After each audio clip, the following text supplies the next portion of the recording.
क्या आप दुखी हैं, परेशान हैं, असहज हैं, डरे हुए हैं, घबराए हुए हैं, समस्या में हैं? तो यकीन मानना, आपकी समस्या कितनी भी बड़ी हो, ईश्वर के सामने वो बहुत छोटी है। इसलिए इधर उधर जाकर के मत गिड़गिड़ाओ, मत परेशान हो, मत किसी के सामने झोली फैलाओ। सच में यदि समस्या का निवारण चाहते हो तो अपने ईश्वर के सामने बैठो, अपनी बात को सहजता के साथ उनके साथ साझा करो, बताओ कि आपको समस्या क्या है, और विश्वास रखना आपकी समस्या का निवारण उसी समय से शुरू हो जाएगा। यह विश्वास की बात है। ठाकुर जी कहते हैं कि मैं तो समस्त ब्रह्मांड तुम्हें दे सकता हूं, मैं तो अनंत ब्रह्मांड का रचयिता हूं, पर तू अपना पात्र बड़ा कर, तू अपनी इच्छा बड़ी कर। तू जितना पाना चाहता है उतना मैं तुझे दे सकता हूं, इसलिए अपनी इच्छा बड़ी कर, अपना विश्वास बड़ा कर। विश्वास से परिपूर्ण एक प्रसंग सुनाता हूं, बड़े ध्यान से सुनिएगा। हरे कृष्ण दोस्तों, मैं हूं अनुज शर्मा। अशोक साहू दिल्ली के रहने वाले बताते हैं कि 2023 में जुलाई में इनकी बहन को बड़ी पीड़ा थी। इनकी बहन का नाम रेखा है, शादीशुदा है। पीड़ा में थी क्योंकि पित्त की थैली में पथरी थी, और पथरी का जब दर्द होता है तो बड़ा असहनीय होता है। जिसे भी पथरी का दर्द होता है बड़ा असहनीय होता है। वो पीड़ा इनसे देखी नहीं जा रही थी। एक भाई होने के नाते उसका निवारण ढूंढ रहे थे। अशोक साहू जी बताते हैं कि मैं ऐसे ही फोन पर रील देख रहा था। एक रील में एक संत ने कहा कि बाके बिहारी का यदि चरणामृत ले आओ और उसे किसी भी रोगी को पिला दो तो बड़े से बड़ा रोग दूर हो जाता है। मन में यह बात बैठ गई कि बाके बिहारी का चरणामृत लेकर आना है, लेकिन उसके लिए वृंदावन जाना होगा। अब वृंदावन जाने का मन बनने लगा। वृंदावन जाना था, बाके बिहारी का चरणामृत लाना था और बहन को ठीक करना था। मन में यह भाव जागृत हुआ और उस रील के प्रति, उस संत के प्रति विश्वास जागृत हुआ कि उन्होंने जो कहा है सच कहा है। चरणामृत लेकर आऊंगा, बहन पीड़ा से दूर हो जाएगी। प्रोग्राम बना वृंदावन जाने का। जुलाई का महीना था 2023 में। हम सब जानते हैं उस समय बड़ी बाढ़ आई थी वृंदावन में। यमुना जी का विकराल रूप देखा था सबने। बहुत वर्षा हुई थी। इन्होंने टिकट बुक करवा ली थी, इनको जाना ही था। मन में प्रार्थना की कि हे प्रभु, आपसे मिलने आ रहे हैं, आपका चरणामृत लेने आ रहे हैं। इतनी वर्षा ना हो, शांति से आराम से आपके दर्शन हो जाए। मन में भाव लिए वृंदावन की टिकट करवाई। जिस दिन ट्रेन की बुकिंग थी उस दिन स्टेशन पहुंचे पूरे परिवार के साथ। स्टेशन पहुंचे तो ट्रेन जो है वो छूटने लगी थी। सामने से ट्रेन गुजर रही है, चल पड़ी है, और ये प्लेटफॉर्म पे खड़े हुए हैं। समझ में नहीं आ रहा कि ये हुआ क्या। आज तो वृंदावन जाना था, पता नहीं किस प्रकार देरी हो गई और ट्रेन समय से आ गई और ट्रेन छूट रही है। आखिरी डिब्बा सामने से गुजर रहा था। पता नहीं अशोक साहू जी के मन में क्या आया, क्या भावना जागृत हुई। भाग करके चलती ट्रेन में चढ़ गए। गार्ड के डिब्बे से पहला डिब्बा था ये, जिसमें चढ़ गए और जाकर के अंदर से चेन खींच दी। चेन खींच दी तो गाड़ी रुक गई। गाड़ी रुक गई तो टीटी आ गया, पुलिस आ गई, सब लोग आ गए। इधर परिवार जो था प्लेटफॉर्म पे खड़ा हुआ था वो भी ट्रेन के पास आ गया। टीटी ने पूछा कि आपने ट्रेन क्यों रोकी, क्यों चेन खींची, क्यों रुकवाई? तो इन्होंने बड़ी सादगी से अपना उत्तर दिया। इन्होंने कहा कि मुझे मेरे परिवार के साथ वृंदावन जाना है, बहुत जरूरी है जाना, इसलिए मेरे पास कोई और रास्ता था नहीं। मेरा परिवार पूरा स्टेशन पर था और ट्रेन चल पड़ी थी। मैं चढ़ा और मैंने ट्रेन की चेन खींच दी। अब ट्रेन रुक गई, आप आज्ञा दे तो हम जा सकते हैं। इनके भोलेपन को देख करके, सादगी को देख करके टीटी और पुलिस वाले ने कहा कि ठीक है, आप जाइए, लेकिन यह गलती दोबारा कभी मत कीजिएगा, आपकी यात्रा मंगलमय हो। अशोक साहू जी बताते हैं, मेरे लिए पहला चमत्कार था, लेकिन मैं आप सबसे कहना चाहूंगा यह गलती आप कभी भी ना करें। कभी भी इस तरह की गलती ना करें कि आप ट्रेन में चढ़ करके ट्रेन की चेन खींचें और चलती ट्रेन में चढ़ें। यह गलती कभी भी ना करें, चाहे कितनी भी जल्दी हो। यह गलती कभी भी ना करें जो अशोक साहू जी ने की। तो अशोक साहू जी बताते हैं कि उसके बाद रात्रि को 1 बजे मथुरा ट्रेन पहुंची। जब मथुरा ट्रेन पहुंची तो पहला ख्याल यह आया कि रात्रि का समय है और मैंने सुना है कि निधिवन एक जगह है जहां पर ठाकुर जी और राधा रानी रोज रास रचाने आते हैं। तो एक टैक्सी वहां से ली। टैक्सी वाले को कहा कि निधिवन ले चलो, निधिवन के आसपास कोई होटल हो, कोई आश्रम हो तो वहीं रुकना है। टैक्सी वाला निधिवन लेकर के गया। अर्धरात्रि हो चुकी थी, कोई दूर दूर तक दिखाई नहीं दे रहा था। निधिवन के बाहर जाकर के टैक्सी वाले ने छोड़ दिया। टैक्सी वाले ने कहा कि भैया बहुत देर हो गई है, इस समय कोई होटल मिलेगा नहीं। इधर उधर देखा, अचानक से एक व्यक्ति आया।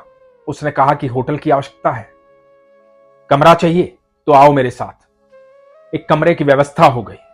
परिवार को लेकर के होटल में गए, कमरे में जाकर के विश्राम किया।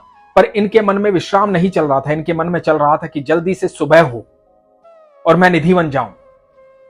क्योंकि इन्होंने सुना था कि निधिवन में जब सुबह सुबह जाते हैं, जब द्वार खुलते हैं तो गोस्वामी जी वो प्रमाण दिखाते हैं कि किस तरह से रात्रि में ठाकुर जी यहां आए, ठाकुर जी ने भोग लगाया, ठाकुर जी ने दातन किया, ठाकुर जी ने जल का लोटा इस्तेमाल किया। वो सब प्रमाण दिखाए जाते हैं। इनको वो प्रमाण देखने थे, मन में बेचैनी थी, इसलिए रात्रि में नींद नहीं आई, विश्राम नहीं किया। सुबह नहा धो करके 5:30 बजे निधिवन पहुंच गए। ईश्वर की कृपा देखिए, ये निधिवन पहुंचे और वो दिव्य प्रसाद, वो ठाकुर जी की दातुन, ठाकुर जी का भोग लगाया हुआ लड्डू का प्रसाद, वो इनको प्राप्त हुआ। ये ईश्वर की कृपा थी। इनके मन में जो भाव था कि वो प्रमाण देखने हैं, वो प्रमाण ही इनको प्राप्त हो गया। वहां से निकले ठाकुर जी के दर्शन करने, बाके बिहारी के दर्शन करने। इनके मन में बस एक ही भाव था, ठाकुर जी का बाके बिहारी का चरणामृत लेना है। निधिवन में इनको बड़ा आनंद आया, ठाकुर जी की अनुभूति हुई। परिवार के साथ ठाकुर जी की उस स्थान का दर्शन किया जहां ठाकुर जी राधा रानी रोज रात्रि में आते हैं, रास रचाते हैं। वहां से दिव्य प्रसाद लेकर के बाके बिहारी के मंदिर पहुंचे। बताते हैं कि परिवार के साथ ठाकुर जी के मंदिर पहुंचे, बाके बिहारी के मंदिर पहुंचे। आज बारिश नहीं हुई थी, इसलिए जल भराव नहीं था। मंदिर के प्रांगण में पहुंचे, भीड़ हुई, भीड़ में परिवार खो गया, परिवार से अलग हो गए। सबने ठाकुर जी के दर्शन किए, इन्होंने भी ठाकुर जी के दर्शन किए।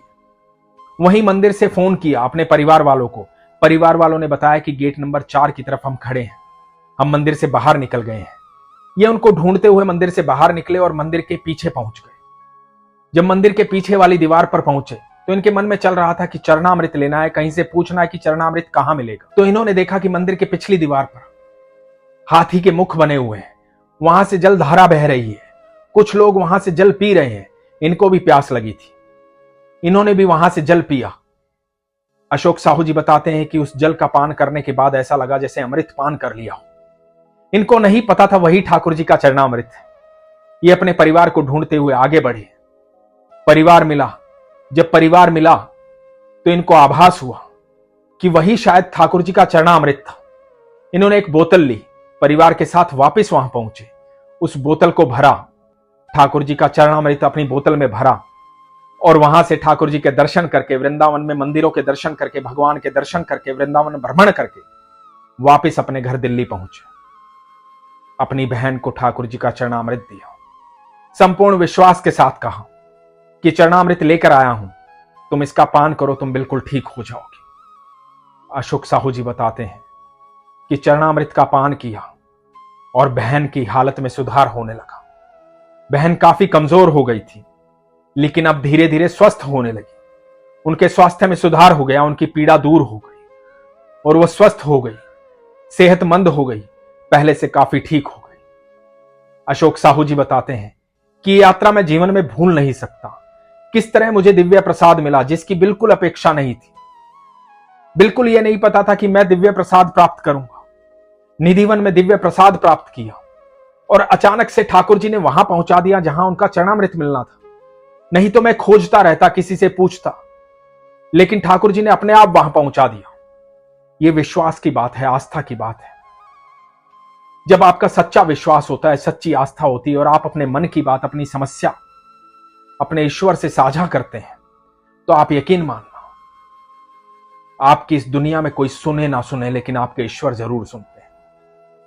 लाखों करोड़ों लोग वृंदावन जाते हैं, रोजाना कुंज की गलियां लोगों से भरी होती है, भारी भीड़ होती है वहां पर।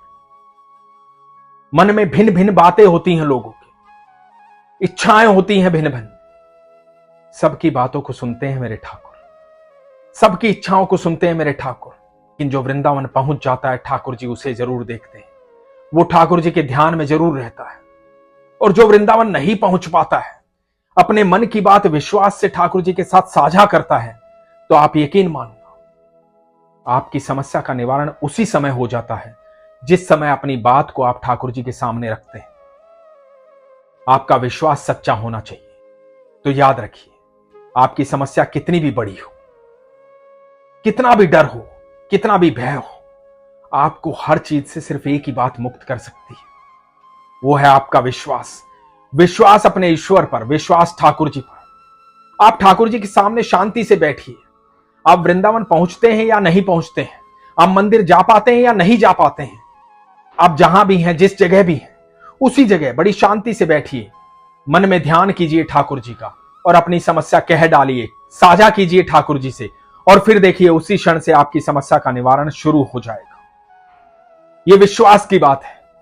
विश्वास प्रगाढ़ होना चाहिए, सच्चा होना चाहिए, आस्था सच्ची होनी चाहिए। फिर देखिए जीवन में हर पल चमत्कार होगा। इसीलिए हमेशा कहता हूं, अपने विश्वास को मजबूत रखिए, अपना ख्याल रखिए। हरे कृष्ण।